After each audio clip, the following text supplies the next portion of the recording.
Perrin hid his face from view of the cameras as he stood in the elevator on his way down to Lab 3.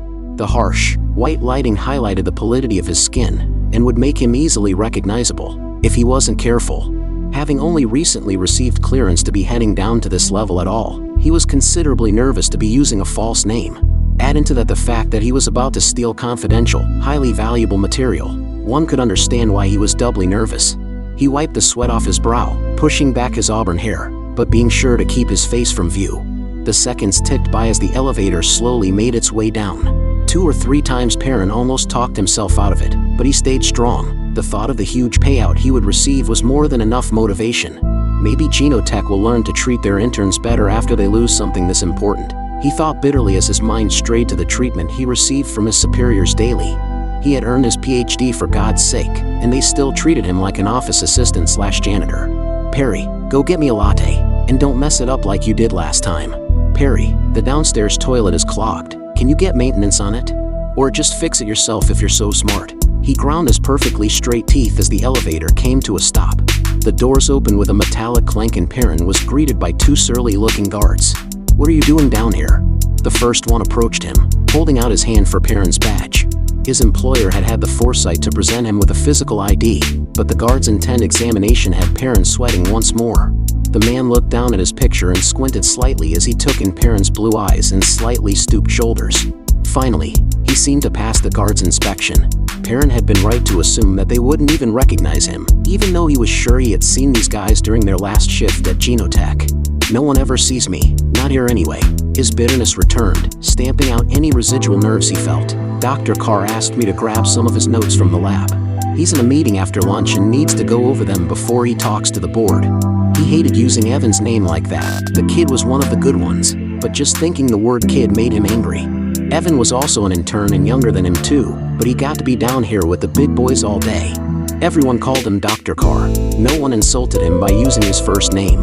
Perrin had always been Perry or "Hey, you, intern." Perrin made his way to the lab and jabbed his thumb into the bioscanner at the door. He chuckled as the name populated with his picture beside it. David Smith stared back at him, Perrin's face plastered onto a fake profile. They had told him his information would revert after the lunch hour was finished, and he had no reason to doubt them. The lab was clean, everything a clinical white, with neatly organized gray, marble countertops and specimens in cylindrical, covered cases along the edges of each desk. Along the back wall, there was a glass divider, a small area meant to house specimens as they observed behavioral traits during their various experiments.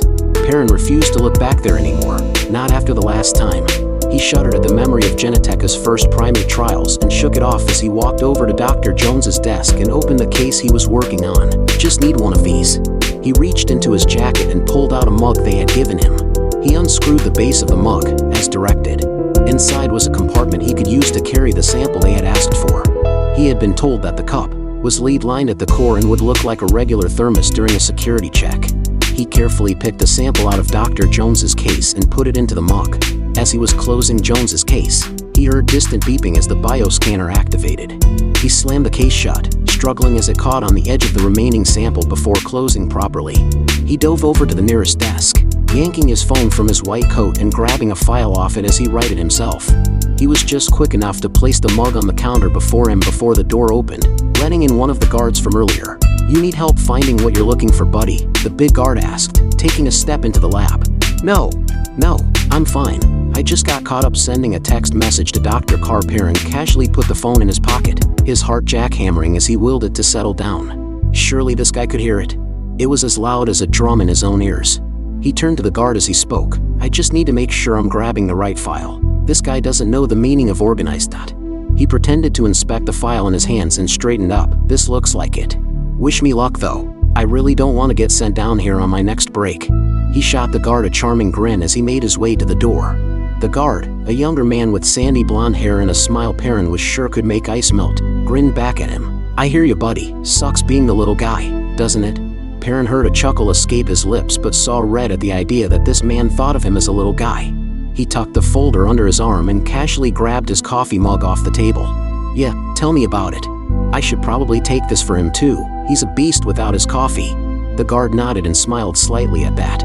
Perrin followed him out of the lab and was escorted down the hall, where the other guard stood at the elevator. He boarded the elevator, careful to duck his head from the camera's view, and waved jauntily at them as the doors closed. His blonde friend waved back, his grin almost goofy. Once he was alone, Perrin sagged against the wall, always ensuring that his face wasn't visible to the cameras above. $500,000. Wow. He grinned as he looked at the nondescript mug in his hands. All I need to do is hand this off upstairs. Life was looking up. Downstairs in Lab 3, the second sample chamber shattered in its case.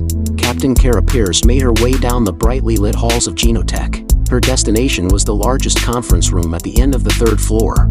She had been here only a handful of times, once when her team had first been hired out to the biotechnology firm, and the others for briefings with the head of Genotech's security department.